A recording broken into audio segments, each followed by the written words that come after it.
এটা পাওয়ার বাড়াই দিছি। অর্থাৎ 10 বছর পরে এই কৈলাসহর এলাকার কৈলাসহর মহকুমা সাব ডিভিশনে যত কারেন্ট লাগতে পারে অনুমান করে আমরা এর ক্ষমতা বৃদ্ধি করেছি।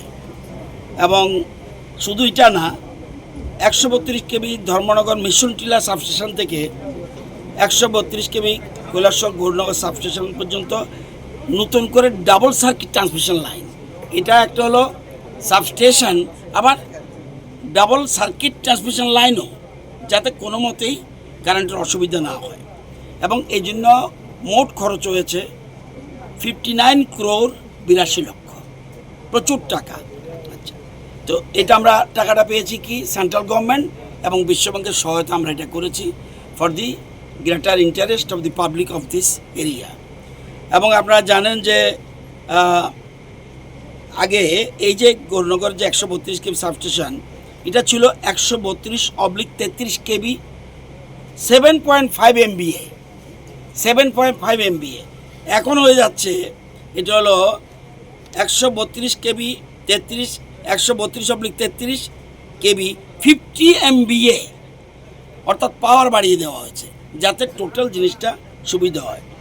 এই এরিয়ার মধ্যে টোটাল যে গ্রাহক এটার আন্ডারে আছে 46,351। এটা টোটাল এই 46,351 বেনিফিট পাবে। এটা আবার দূরের মানুষ পাবে না, এই বেনিফিটটা পাবে এই এলাকার মানুষ। কোনটা কোনটা? কৈলাসহর, শ্রীরামপুর, চণ্ডীপুর, গৌরনগর, টিলাবাজার, বিলাসপুর, মনুভেলি, রাংরুং, বাবুরবাজার, এই এরিয়াটার মধ্যে এটা বেনিফিট পাবে। দেখেন, বিদ্যুৎ এমন এক জিনিস, এটা ভীষণ আজকের দিনে অত্যন্ত প্রয়োজনীয় সাবজেক্ট। আপনার দরকার হলে একটা স্কুল দরকার হলে একদিন বন্ধ থাকলেও কিচ্ছু না, কিন্তু বিদ্যুৎ আপনার কোনো মতেই 10 মিনিট না হলেই আপনার চিৎকার চেঁচামেচি শুরু হবে। ইভেন কৃষিকাজে পর্যন্ত আমরা এখন সমস্ত কিছু পাওয়ার উপর ডিপেন্ড করতে হচ্ছে, সে আপনার জল সেচন থেকে আরম্ভ করে বিভিন্ন রকমের। সুতরাং আমরা চেষ্টা করি, কিন্তু সাথে সাথে এটাও মনে রাখতে হবে, দেখুন সরকার কিন্তু সব কিছু করছে। রাস্তাটা কে করছে? সরকার। কলেজ কে করেছে? সরকার। হাসপাতাল কে করেছে? সরকার। মার্কেট কে করছে? সরকার।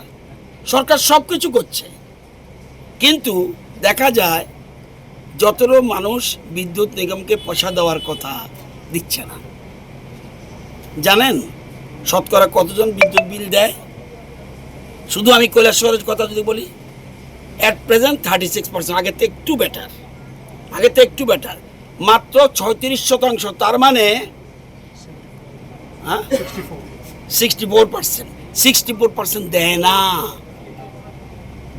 আমার কাছে তথ্য রয়েছে। কুমারঘাট একটু বেটার হয়েছে, কিন্তু দেয় না। আজকে তাহলে না দেওয়ার ফলে কি হয়? বৈধ গ্রাহক যারা তাদের উপর চাপ পড়ে। কত কিলোমিটার রাস্তা জাতীয় সড়ক ছিল, জাতীয় সড়কের কোনো একটা রাস্তা একটু উল্টোপাল্টা হয়েছে, এটা আলাদা কোয়ালিটি। সেই জন্য আমাদের মুখ্যমন্ত্রী এবং আমাদের এমপিরা দিল্লিতে দরবার করে সাথে সাথে ডাইরেক্টর লেভেলের লোক চলে এসছে। আপনারা দেখবেন নভেম্বর থেকে কাজ শুরু হবে।